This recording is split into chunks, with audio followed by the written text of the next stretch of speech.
Hallo, heute zeige ich Ihnen, wie man die Singer Curvy Nähmaschine einfädelt, aufspult und wie man die auch benutzt. Wir machen alles in einem Video. Normalerweise ich mache immer ein, zwei Videos darüber, aber jetzt mache ich auf eine. Aber eine extra Video wird nur vor Knopfloch sein. Wir haben Garn auf Garnhalter gemacht und hier Garnstopper draufgelegt. Jetzt nehmen wir Garn und hier, ich hoffe, das sieht man richtig, hier gibt es ein Metallteil und hinter dem Metallteil gibt es eine längere hier Einfädelungsmöglichkeit. Und jetzt ein bisschen festhalten und richtig, dass man diese hört, dass das durchgelaufen ist. Das ist auch gezeichnet hier. Sieht so aus. Also hinter dem, also vor dem und dann hier hinten und drauf. Und jetzt gehen wir nach vorne. Bei dieser Nähmaschine es ist nur eine Linie hier vorne zum Einfädeln. Normalerweise, wir kennen das von vielen Nähmaschinen, einmal nach unten, nach oben, unten. Hier ist nur einmal nach unten, über die Nadel, ganz normal wie bei jeder Nähmaschine, über die Nadel. Und hier gibt es auch, hier über die Nadel, wir wissen, dieser Teil ist immer bei Nähmaschine. Und jetzt in Nadel rein. Hier haben wir Einfädelungsmöglichkeit, also automatische Einfädelungshilfe. Man zieht die Garn hier drunter und hier auf manuelle Abschneiden. Und jetzt, wenn die Nadelposition richtig hoch ist, also die höchste Stelle, so einfach drücken und es ist eingefädelt. Es geht richtig einfach und sehr schön. Ehrlich gesagt, ich liebe Einfädelungshilfe. So, jetzt haben wir eingefädelt, wie man aufspult. Ich nehme das jetzt Garn wieder raus. Zum Aufspulen das gleiche hier vorne und um diese Plastikteil. Und jetzt haben wir hier diese kleine Metallrad. Ich gehe immer erstmal von vorne, hier, also das müssen Sie aufpassen, dass das nicht unter dem, sondern hier zwischen zwei Teller und eine Kreuzung machen und hier nach hinten zum Einfädeln. Jetzt nehmen wir eine leere Spule. Man kann hier bei leere Spule, wo dieses Loch ist, einfach ziehen, draufstellen, rechts schieben und jetzt ist automatisch Nadel deaktiviert. Auf Fußpedale drücken, wenn so ein paar Mal gedreht, dann können Sie auch das abschneiden und jetzt einfach aufspulen.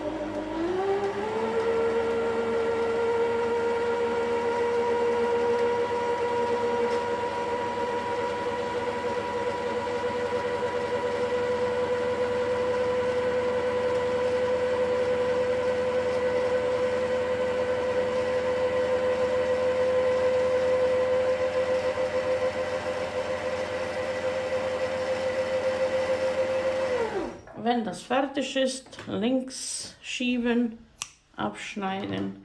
Und jetzt machen wir unten, wie man die Spule einsetzt. Also die Garn ist auf der linken Seite, Spule drauf hinlegen.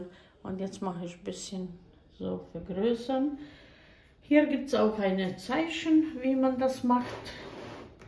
Aber mit einem Finger hier festhalten, mit anderer Hand hier unter dem eine kleine Riss hier schieben, hier durch diese Linie oder Kanal und hier oben befindet sich auch Abschneiderhilfe hier drinnen.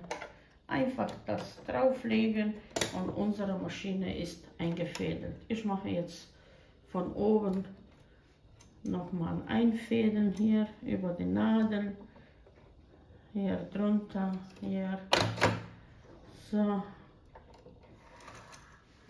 Okay, Sie können jetzt untere Garn rausnehmen, so normal mit Hand, oder einfach sofort nähen, ohne das zu holen, weil das normalerweise muss man nicht machen. Aber irgendwie, ich mag das. So, und unsere Nähmaschine ist jetzt startbereit. Jetzt mache ich ein bisschen hier. So, ich hoffe, man sieht alles richtig gut. Und wir starten. So, Nähfuß hoch. Immer bei Einfädeln, Nähfuß muss hoch sein. Okay, jetzt haben wir hier 5 Knöpfe für 5 verschiedene Reihen mit verschiedenen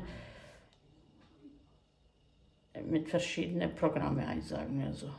Also das ist für erste Reihe, dann haben wir hier für zweite Reihe und man sieht auch, wenn man wechselt hier, Nadel bewegt sich auch und so weiter. Hier, das ist die, wie man sieht, hier ist abgebrochen. Ich habe auch Video aufgenommen, wie man das austauschen kann. Hier ist Stichbreite und man sieht hier zwischen 3 und 5 ist auch ein Zeichen für Doppelnadel oder Zwillingsnadel. Wenn man mit Zwillingsnadel näht, also darf diese Breite nicht überschritten, weil sonst würde die Nadel schlagen in platt. Und das ist jetzt Beispiel Breite und das ist hier Länge. Ich lasse jetzt so auf 7, sowieso bei erste gerade Naht. Ich muss jetzt nur noch meine Pedale. Und wir starten mit gerade Stich. Ich mache jetzt verschiedene und dann zeige ich am Ende, wie das aussieht. Wenn Sie sehen, da hier gibt es keinen Unterschied, also manchmal können Sie nochmal machen. Nadel unten drehen. Beispiel, wenn man sieht, das ist jetzt zu breit für diese Naht, dann könnte man weniger. So, dann machen wir das.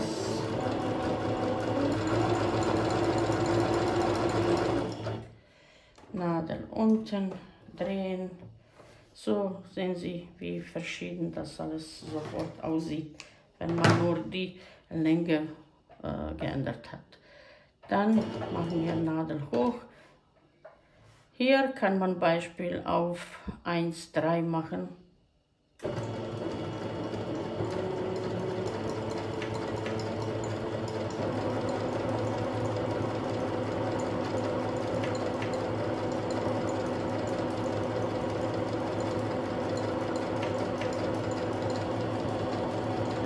Es gibt so schöne Programme, also das gefällt mir richtig gut. Die werden auch sehr schön gemacht. Okay, jetzt machen wir ganz normale Zickzack und bei normale Zickzack, wir machen hier auf 7 und hier auf 7. Und jetzt können Sie auch hier immer verkleinern oder vergrößern. Sehen Sie, das sieht so aus. Kann man auch hier ein bisschen auf 3 Beispiel, dann ist noch dichter. Machen wir auf hier auf 3,5, machen wir das. Das ist dreifacher Zickzack.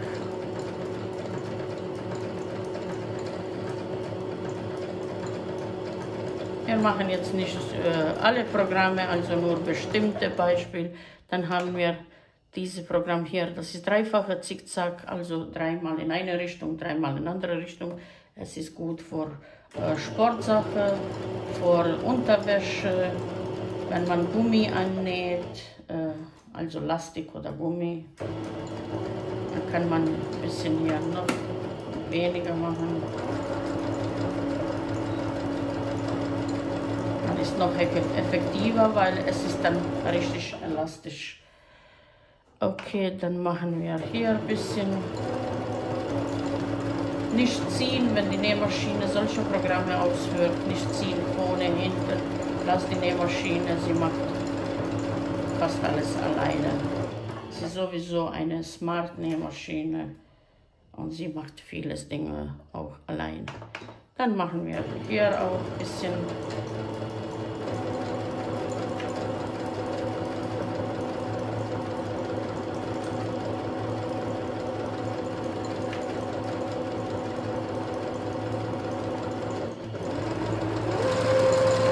Also sie kann auch schneller. Okay, dann machen wir hier noch ein bisschen.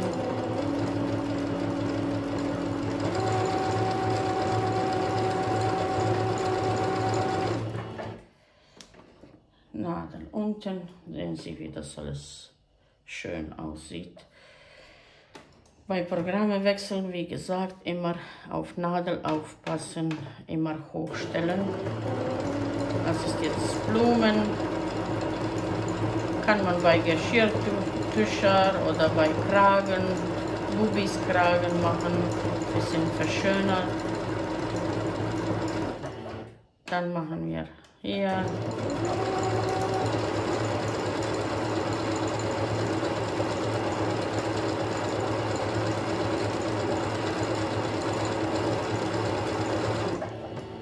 Okay, Nadel unten. Sehen Sie, wie das alles schön aussieht.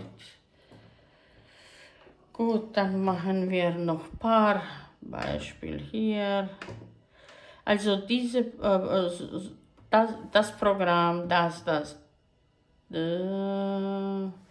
das auch, kann man alles benutzen, alles Säuberung. Also am Ende, dass man die Versäuberung macht. Nicht nur Zickzack, also man kann diese verschiedenen Programme nutzen.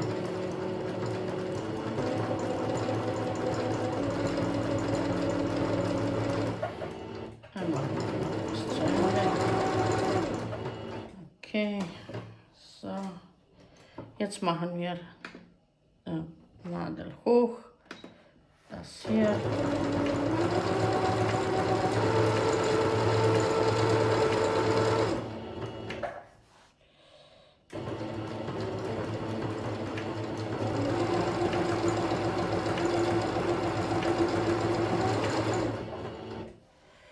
Und machen wir noch hier.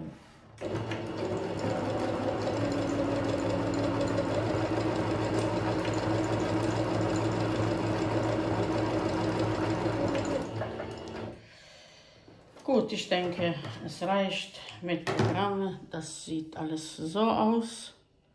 Das ist von vorne und von hinten, wie man sieht, fast gar kein Unterschied. Und jetzt ein bisschen über die Nähmaschine. Diese Nähmaschine ist, wie gesagt, ist Computernähmaschine, Swift Smart, mit Einfädelmöglichkeit. Hier Seite gibt es manuelle Abschneiden-Hilfe. Hier, das drückt man normal nur nach unten und so loslassen. Dann haben wir hier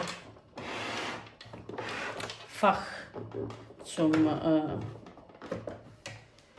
Hier gibt es Fach zum verschiedenen Zubehör abzulegen. Hier ist automatisch, zwischen 3 und 5 steht automatisch. Das sollte eine Standardregelung oder Fadenspannung-Regelung sein. Manchmal kann es sein, dass das auch kaputt geht und dann erstmal ab 7 oder so kann richtig Fadenspannung einsetzen. Dann haben wir hier Rückwärtstaste. Wir haben oben Garn zum Aufspülen. Hier sind 5 Reihen mit verschiedenen Programmen. Wie gesagt, das ist die Stichlänge und hier ist Stichbreite. Und seitlich befindet sich noch 2. Eine ist für Nähfuß, eine ist für Strom und ein- und auszuschalten. Wenn man ein- oder auszuschalten ist bei Computermaschine, die Nähmaschine stellt sich selber immer mit einer so Bewegung. Manchmal kann das auch oben sein, manchmal oben und unten kann sich das auch einstellen. Beispiel jetzt, wenn Sie, sehen Sie, es hat gemacht. Das ist auch, dann Transporteur ist richtig eingesetzt. So, ich glaube, ich habe alles gesagt und wie gesagt, ich mache noch einmal Video, wie man die Knopflöcher macht. Das sieht so aus, eine Seite, zweite Seite, fast gar kein Unterschied, ist richtig schön gewesen. Und wir haben hier nur 2 verschiedene Knopflöcher und einmal zum Knopf annähen. Also Sie können hier auch Knopf annähen. Eigentlich das können Sie auf jede Nähmaschine, egal welcher Baujahr ist. Hauptsache sie hat Zickzack und dann können Sie immer einstellen, dass die Knopf genäht wird. So, die Knopffuß sieht so aus mit diesen 2 Teilen und hinten kann man Knopf einstellen und dann zeigt man auch, welcher Knopf, wie groß soll Knopfloch sein. So, das ist alles für heute. Ich hoffe, ich konnte helfen, wie man das alles abmacht oder wie man die Nähmaschine reinigt und alles. Vielleicht mache ich noch Reinigung, ein Video, aber ich will, glaube ich, noch ein Video. Ich will die Nähmaschine nochmal richtig von vorne bis zu Ende aufmachen, sauber machen und dann können Sie das alles sehen. Liebe Grüße, bis zum nächsten Video. Ist ein bisschen Licht nicht so gut, aber ich hoffe, ihr habt alles gut gesehen oder gehört. Liebe Grüße, liken, teilen, Abo lassen, kommentieren und so weiter, wie immer, das wissen Sie schon.